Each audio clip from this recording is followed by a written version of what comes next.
دیکھ کر ہمیں اللہ کی یاد آتی ہے، ہر وہ چیز جسے دیکھ کر ہم اللہ کو جان لیتے ہیں، پہچان لیتے ہیں، اسے عالم کہا جاتا ہے۔ اور دیکھیں یہ پورا عالم، پوری یونیورس، پوری کائنات، پوری دنیا، اس سے ہمیں نظر آ رہا ہے، اس دنیا پر نظر ڈالنے کے بعد ہم دیکھتے ہیں کہ اس کا کوئی بنانے والا ہے، اس دنیا کا کوئی خالق، مالک، حاکم ہے، ہمیں پتہ دے رہی ہے یہ دنیا، اسی وجہ سے اسے العالمین کہا جاتا ہے۔ تو اسی لیے اللہ تعالیٰ ہی کی کیا ہے، تعریف ہے، اسی کی حمد و ثنا ہے، اسی کا شکریہ ہے، کیونکہ وہ ہمیں ہر وقت، ہر آن، ہر لمحہ ہمیں ہماری پرورش و پرداخت کر رہا ہے، ہمیں پروان چڑھا رہا ہے، اور ہماری تربیت کا بھی اس نے انتظام فرمایا۔ جہاں اس نے ایک طرف ہماری بہت ساری مادی ضروریات پوری کی ہیں، وہیں اس نے ہماری روحانی غذا کا بھی اہتمام کیا ہے، اس نے ہماری تربیت کا اہتمام کیا، اور اس نے ہماری تربیت کے اہتمام کے لیے قرآن کریم کا نزول فرمایا۔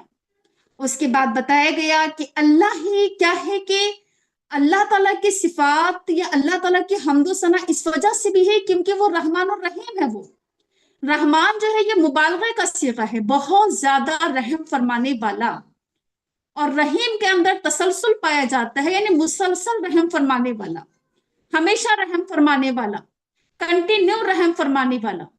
اللہ تعالیٰ ایسا نہیں ہے کہ ایک ہی بار جوش میں آ کر بس رحمت نازل فرما دے، بلکہ وہ مسلسل اپنے رحمت نازل فرما رہا ہے۔ یہ تو ہماری پچھلی آیات کا ریویژن میں نے آپ کے سامنے رکھا۔ اب ہمارا جو آج کا سبق ہے آپ اسے دیکھ لیجئے۔ سب سے پہلے ہمارے سامنے آیت ہے مالکی یوم الدین۔ مالک کا روٹ ورڈ ہوتا ہے میم لام کاف، اس کے اندر ملکیت کی میننگ آتے ہیں، کسی بھی چیز کا مالک ہو جانا، کسی چیز پر آن کرنا، اقتدار رکھنا، قادر ہو جانا، یہ مالک کے میننگ ہوتے ہیں، یعنی اقتدار رکھنے والا، قادر، اور کیا کہ ملکیت رکھنے والا، کسی بھی چیز پر اپنا آن رکھنے والا۔ اس کے بعد ہے یوم، یوم کے میننگ ہوتے ہیں دن کے، یعنی ڈے۔ اس کے بعد ہے الدین، دین کے ویسے آپ کو میننگ تو بہت سارے ملیں گے عربی میں، لیکن یہاں پر اس وقت میرے سامنے جو میننگ ہے الدین کا، وہ ہے روز جزا، روز جزا اور سزا، الدین۔ اس کا روٹ ورڈ ہے دال یا نون، اور اس سے پہلے جو یوم ہے، یوم کا روٹ ورڈ ہے یا واو میم، تو یوم الدین یعنی روز جزا اور سزا۔ کہا جا رہا ہے یہاں پر کہ مالکی یوم الدین، اللہ تعالیٰ یوم جزا کا مالک ہے۔ یہ بات یہاں پر کیوں آئی؟ سوال یہ پیدا ہوتا ہے کہ اس آیت کا پچھلی آیت سے ربط کیا ہے، وہ میں آپ کو بتا دوں۔ اس سے پہلے یہ کہا گیا تھا کہ اللہ تعالیٰ کیا ہے، رحمان الرحیم ہے، تو ہمارے دل میں اللہ تعالیٰ کی ایک محبت پیدا ہوتی ہے کہ اللہ تعالیٰ ہم پر بڑا مہربان ہے۔ تو ساتھ ساتھ یہ بتایا گیا کہ جہاں ایک طرف اللہ تعالیٰ کی رحمتیں بے شمار ہیں، وہیں اللہ تعالیٰ کے ساتھ منصف بھی ہے، اللہ تعالیٰ کے ساتھ انصاف کرنے والی بھی ہے۔ تو کہا جا رہا ہے کہ اللہ کا ڈر اور خوف بھی ہمارے اندر ہونا چاہیے، ہمیں ہمارا ایمان یہ ہونا چاہیے، ہمارا عقیدہ یہ ہونا چاہیے کہ ہمیں ایک دن مرنا ہے، مرنے کے بعد دوبارہ زندہ ہونا ہے، اور دوبارہ زندہ ہو کر پھر اللہ کے سامنے ہمیں حاضر بھی ہونا ہے، اور اپنی پوری زندگی کا ہمیں حساب دینا ہے۔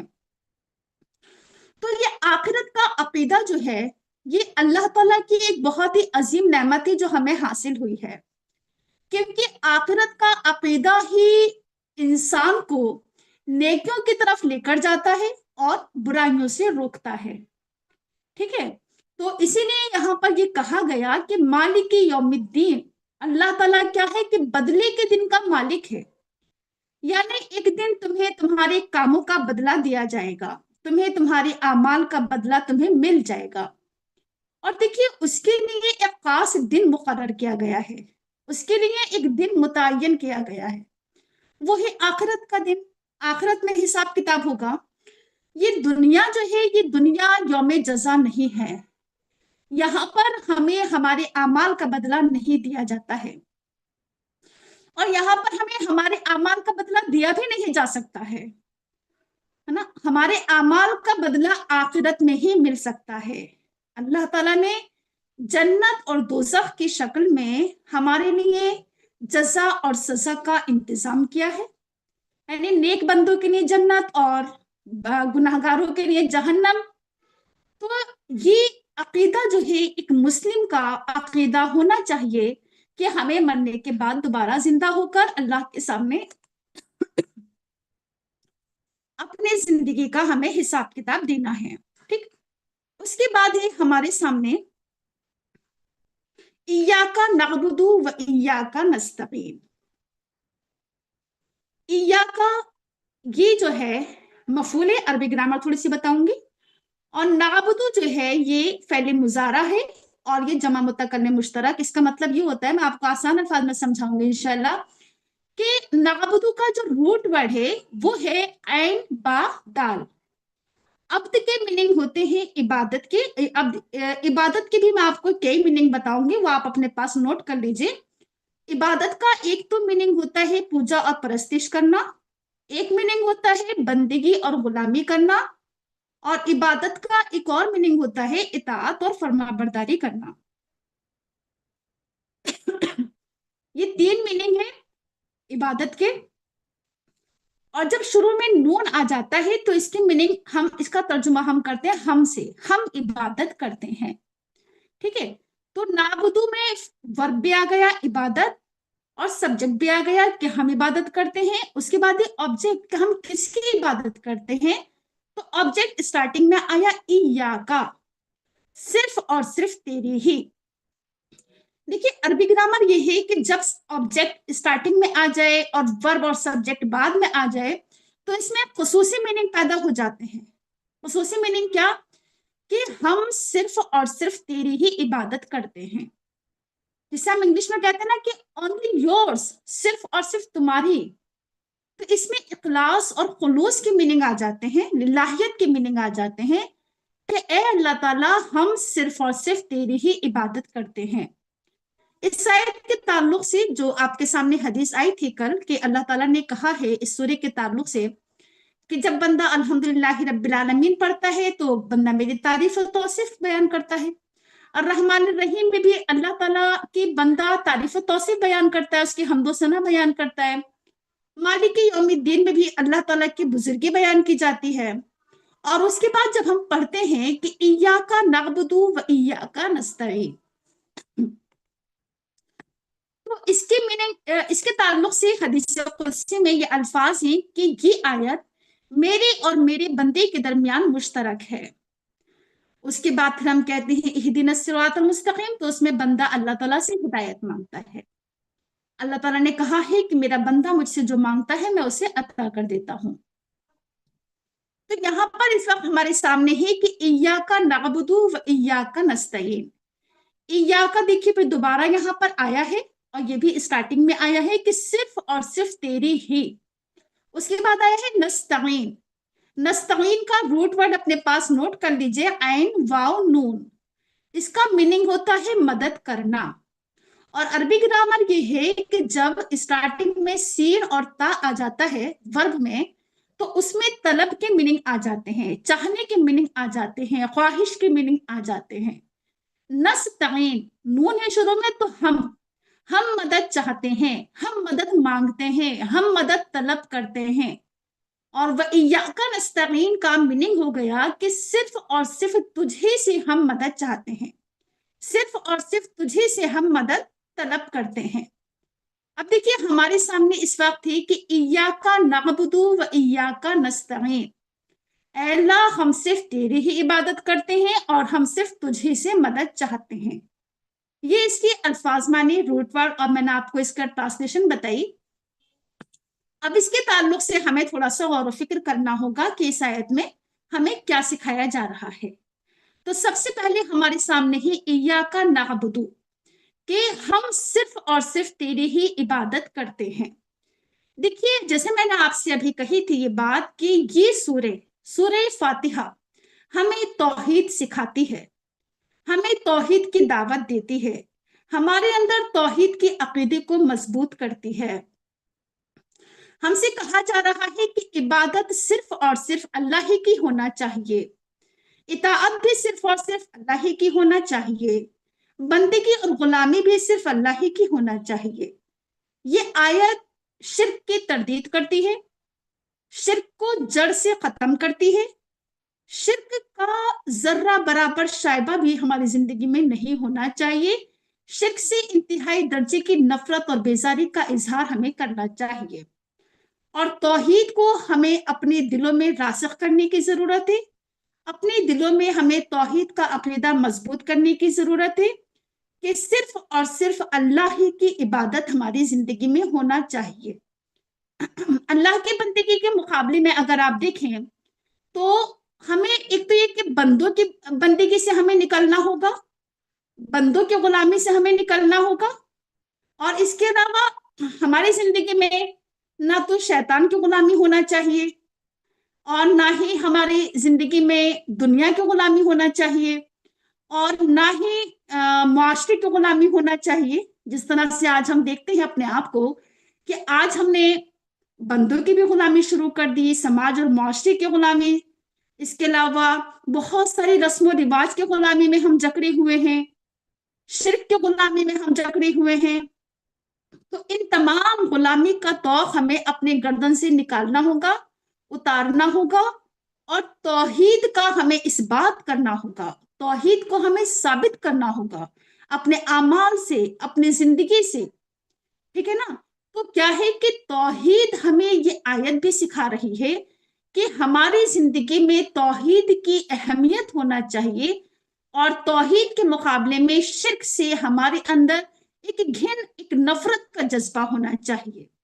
تو یہاں پر کہا جا رہا ہے کہ ایاک نعبدو، ایک بندہ اللہ تعالیٰ سے کہہ رہا ہے کہ اللہ تعالیٰ ہم صرف اور صرف تیری ہی عبادت کریں گے. ٹھیک ہے نا؟ تو پوجا پرست بھی صرف اللہ کی، بندگی اور غلامی بھی صرف اللہ کی، اور دیکھیے کہ اطاعت بھی اور فرما برداری بھی صرف اللہ ہی کی ہونا چاہیے. اللہ کے علاوہ وہ جو ہے نا کہ لا طاعت لمخلوق فی معصیت الخالق، کسی بھی مخلوق کی اطاعت جائز ہی نہیں اگر خالق کی نافرمانی ہو رہی ہے. تو اللہ ہی کی کیا ہونا چاہیے؟ اطاعت ہونا چاہیے. اس کے بعد ہمارے سامنے ہی وَإِيَّاكَ نَسْتَعِينُ، کہ اے اللہ تعالیٰ ہم صرف اور صرف تجھے سے مدد چاہتے ہیں، صرف اور صرف تجھ سے. اس پر ذرا تھوڑا سا زور دیجئے، تھوڑا سا اس پر دھیان دیجئے کہ اللہ کے علاوہ ہمیں کسی کے بھی سامنے دستے سوال دراز نہیں کرنا چاہیے، کسی کی بھی آگے ہاتھ نہیں پھیلانا چاہیے، کسی سے بھی ہمیں دعائیں نہیں کرنا چاہیے. جہاں ہمارے لیے ضروری ہے کہ ہم اللہ کی ذات پر ایمان رکھیں، وہی ہمارے لیے ضرورت اس بات کی بھی ہے کہ ہم اللہ تعالیٰ کی صفات پر بھی ایمان رکھیں. اللہ تعالیٰ کی صفت ہے کہ وہ مستجاب الدعویٰ ہے، وہ دعاؤں کو قبول کرنے والا ہے. تو ہمیں اللہ ہی سے کیا کرنا چاہیے؟ دعائیں کرنا چاہیے. اللہ تعالیٰ نے قرآن کریم میں کہا ہے کہ صرف اور صرف کیا کرو کہ جہاں پر یہ کہا گیا ہے کہ مجھے سے دعائیں کیا کرو، یعنی جس میں یہ ہے نا کہ وَإِذَا سَأَلَكَ عِبَادِي عَنِّي فَإِنِّي قَرِيبٌ أُجِيبُ دَعْوَةَ الدَّاعِ إِذَا دَعَانِ، کہ جب میرا بندہ مجھ سے سوال کرتا ہے تو میں بہت قریب ہوں، میں پکارنے والی کی پکار کا جواب دیتا ہوں، دعائیں قبول کرتا ہوں. تو ضرورت اس بات کی ہے کہ اللہ ہی سے دعائیں کی جائے، اللہ ہی سے مانگے، ہمیں کچھ بھی چاہیے ہو. صحابہ کرام کے تعلق سے آتا ہے کہ اگر جوتے کا تسمہ بھی ٹوٹ جاتا تھا تو وہ اللہ ہی سے مانگتے تھے. تو یہی عمل، یہی کردار ہمارا ہونا چاہیے کہ ہر مشکل میں، ہر پریشانی میں، ہر مصیبت میں، ہر تکلیف میں، ہر اذیت میں ہمیں اللہ ہی کے سامنے اپنا ہاتھ پھیلانا ہے. ہمیں اولاد چاہیے، ہم اللہ سے مانگیں، ہمیں گھر چاہیے، ہم اللہ سے مانگیں. دیکھیے کوئی بھی مادی چاہیے ہماری ضروریات ہوں یا ہماری روحانی ضروریات ہوں، ہر طرح کی ضروریات اور حاجتیں ہمیں صرف اللہ ہی کے آگے رکھنا چاہیے. اللہ ہی ہمارا مشکل کشا ہے، اللہ ہی ہمارا حاجت روا ہے، اللہ تعالیٰ ہی ہمارا کیا ہے کہ فریادوں کو سننے والا ہے. تو تمام طرح کی دعائیں، فریادیں، التجائیں سب ہمیں اللہ ہی کے سامنے رکھنا چاہیے. تو یہاں پر کہا جا رہا ہے کہ وَإِيَّاكَ نَسْتَعِينُ، ہم صرف اور صرف کیا ہے؟ تجھے سے مدد چاہتے ہیں. تو دیکھیے آج کی جو یہ آیات، جیسے میں نے آپ سے اسٹارٹنگ میں یہ بات کہی تھی کہ ان آیات کو جو ہم ہر نماز میں بھی دہراتے ہیں اور قرآن کریم کی اسٹارٹنگ میں بھی ہم ان آیات کو پڑھتے ہیں، ان آیات کی بڑی اہمیت اور فضیلت ہے. نہ صرف کہ لفظی اعتبار سے بلکہ روحانی اور معنوی اعتبار سے بھی اگر آپ دیکھیں کہ ہماری جو فکر ہونا چاہیے وہ اسلامی فکر ہونا چاہیے. اور اسلامی فکر ہماری کہاں سے پیدا ہوگی؟ اگر ہم سورہ فاتحہ کا بغور مطالعہ کریں گے، اسے اگر ہم اچھی طرح سے سمجھ لیں گے سورہ فاتحہ کو، تو ہماری فکر بھی اسلامی بنے گی، ہمارا عقیدہ بھی اسلامی بنے گا، ہمارا عمل بھی اسلامی بنے گا. سورہ فاتحہ ہمیں سکھاتی ہے کہ ہم صرف اور صرف ایک اللہ پر ایمان رکھیں، اور اللہ تعالیٰ کی ذات پر ایمان رکھنے کے ساتھ ساتھ اللہ کی صفات پر ایمان رکھیں، اللہ کے حقوق و اختیارات کو ہم مانیں، اللہ کی تعریف و توصیف کریں، اس کی حمد و ثنا بیان کریں، اور یہ کہ ہمارا عقیدہ توحید کے ساتھ ساتھ ہمارا آخرت کا عقیدہ بھی مضبوط ہونا چاہیے. آخرت کے عقیدے کے تعلق سے ابھی آپ کے سامنے بات آ چکی ہے کہ ہمیں جو ہے اپنی پوری زندگی کا حساب کتاب ہمیں ایک دن دینا ہوگا. اس لیے ہم سب کو اپنے اعمال پر نظر رکھنے کی ضرورت ہے کہ ہم کس طرح کے عمل کر رہے ہیں. آیا ہم اللہ کو خوش کرنے والے اعمال کر رہے ہیں یا اللہ کو ناراض کرنے والے اعمال کر رہے ہیں؟ اس پر ہم سب کو اپنا جائزہ لینے کی ضرورت ہے. یہ سورہ فاتحہ ہمیں اپنا جائزہ لینے پر بھی ابھارتی ہے، اپنے اعمال پر نظر ڈالنے پر بھی ابھارتی ہے، اور اس کے ساتھ ساتھ ہمارے سامنے جیسے ابھی یہ بات آئی کہ سورہ فاتحہ جو ہے یہ توحید کو مضبوط کرنے کی ایک بہترین سورہ ہے. ہمیں چاہیے کہ ہم جس طرح سے اپنے اندر ہم توحید کی محبت کو ہم پروان چڑھائیں، ضرورت اس بات کی ہے کہ ہم اپنے ساتھ ساتھ اپنے اولاد اور اپنے نسلوں کے بھی عقیدے کو درست کرنے کی کوشش کریں، ان کے اندر بھی ہم توحید کے محبت ان کے دلوں میں ہم راسخ کرنے کی کوشش کریں. وہ جو آپ نے قرآن کریم کا جب آپ آگے چل کر مطالعہ کریں گے، آپ کے سامنے یہ بات آئے گی کہ حضرت یعقوب علیہ السلام کی جب موت کا وقت آیا تھا تو انہیں سب سے زیادہ کس بات کی فکر تھی؟ کہ میرے مرنے کے بعد انہیں فکر یہ نہیں تھی کہ میرے بچوں کو جائیداد میں حصہ ملے، بلکہ انہیں فکر یہ تھی کہ مرنے کے بعد میرے بچوں کا عقیدہ کیا رہے گا. انہوں نے سوال کیا تھا اپنے بچوں سے کہ میری بات تم کس کی عبادت کرو گے؟ تو انہوں نے کہا تھا کہ ہم ایک اللہ کی عبادت کریں گے، آپ کے معبود کی، موسیٰ اور عیسیٰ کے معبود کی، ابراہیم اسماعیل اسحاق کے معبود کی. تو دیکھیے کہ اسی طرح سے کیا ہے کہ ہم اپنے عقیدے کو درست کرنے کے ساتھ ساتھ ہمیں اپنی اولاد اور اپنے نسلوں کے بھی عقیدے کو درست کرنے کی ضرورت ہے.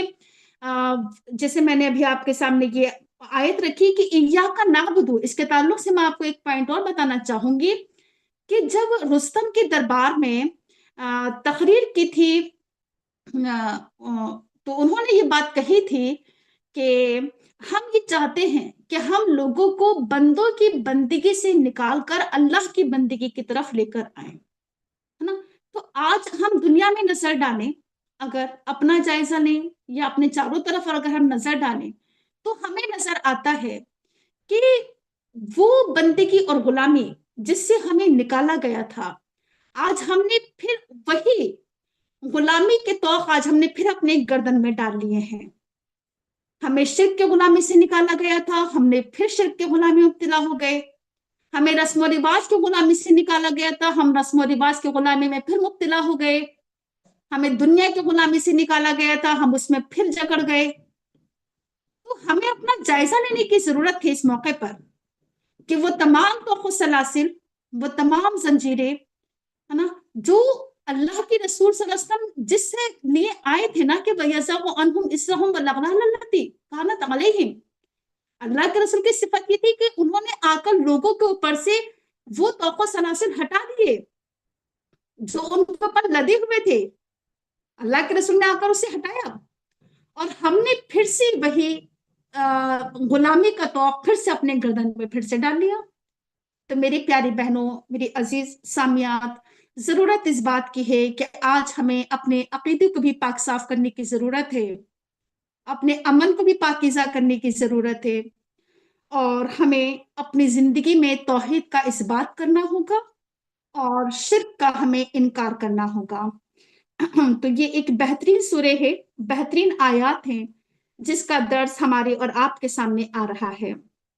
میں لاسٹ میں وہ تمام جو ہمارا آج کا درس ہے اس تعلق سے میں تھوڑا سا آپ کے سامنے پوائنٹ رکھنا چاہوں گی، آپ اسے نوٹ کر لیجئے اپنے پاس کہ آج کے سبق سے ہم نے کیا سیکھا۔ اپنے پاس آپ نوٹ کر لیجئے کہ سب سے پہلے تو ہمیں ہر کام کا آغاز اللہ کے نام کے ساتھ کرنا چاہیے، اور اللہ ہی کی تعریف و توصیف اور اسی کی حمد و ثنا ہمیں بیان کرنا چاہیے، کیونکہ اللہ تعالیٰ ہی کیا ہے، سارے جہان کو پالنے والا، پالنہار، پروردگار اور ضروریات پوری کرنے والا ہے۔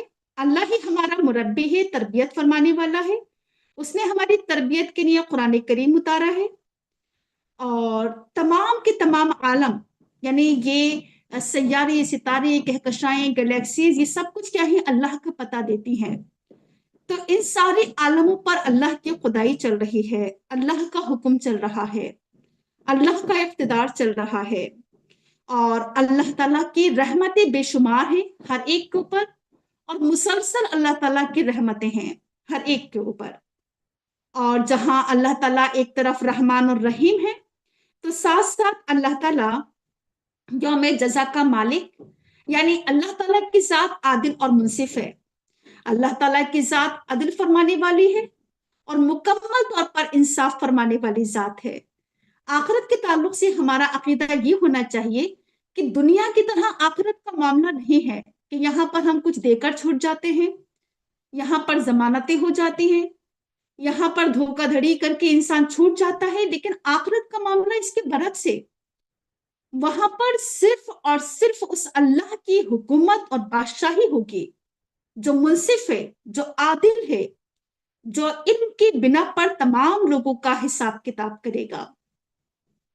تو دیکھیے کہ اللہ تعالیٰ کی ذات سے ہم سب کو ڈرنے کی ضرورت ہے۔ ہمارے دلوں میں ایک خوف اور ایک ڈر پیدا ہونا چاہیے اللہ کی ذات کے تعلق سے کہ ہمارا حساب لینے والا اللہ تعالیٰ ہے، مجھے کل اللہ تعالیٰ کو منہ دکھانا ہے، مجھے اللہ کے سامنے جواب دینا ہے۔ تو یہ عقیدہ ہم سب کو اپنے اندر مضبوط کرنے کی ضرورت ہے، تبھی ہم نیکیوں کے راستے میں اور زیادہ آگے بڑھ سکتے ہیں، برائیوں کے راستے سے ہم ہٹ سکتے ہیں۔ اگر ہمارا آخرت کا عقیدہ مضبوط ہو جائے تو میری پیارے بہنوں، ہمارے اندر نیکیاں پروان چڑھیں گے انشاءاللہ، اور برائیوں سے ہم اجتناب کریں گے۔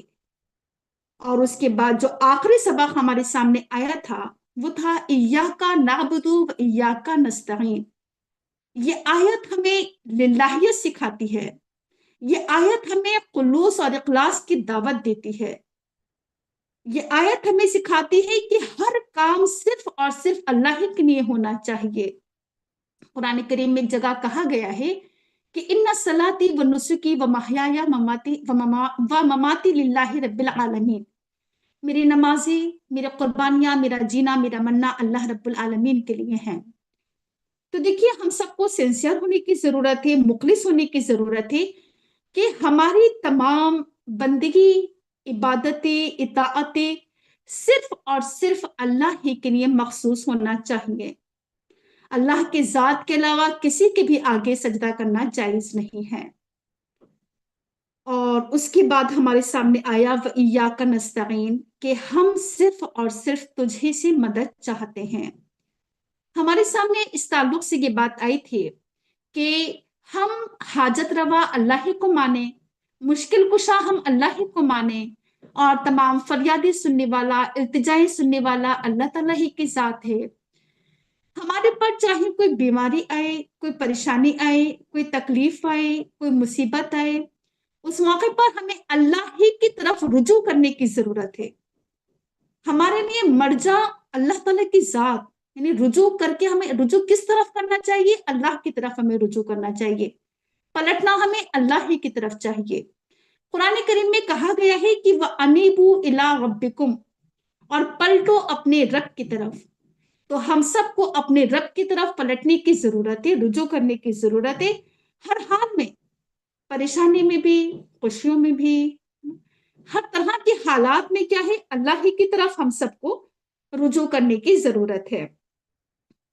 تو یہ ہمارا آج کا سبق تھا، اور باقی کی آیات آپ کے سامنے انشاءاللہ کل آئیں گی۔ بہرحال ہم سب کو دعا کرنے کی ضرورت ہے اللہ تعالیٰ کے سامنے کہ اللہ تعالیٰ تو سورہ فاتحہ کو ہماری زندگی میں داخل فرما دے، ہمارے اعمال میں داخل ہو جائیں۔ یہ تمام آیات جو آج ہم نے پڑھی ہیں، اللہ تعالیٰ ہم سب کو اس پر عمل پیرا فرمائے. سبحانک اللہم و بحمدک نشہد ان لا الہ الا انت نستغفرک و نتوب الیک. جزاکم اللہ خیرا کثیرا.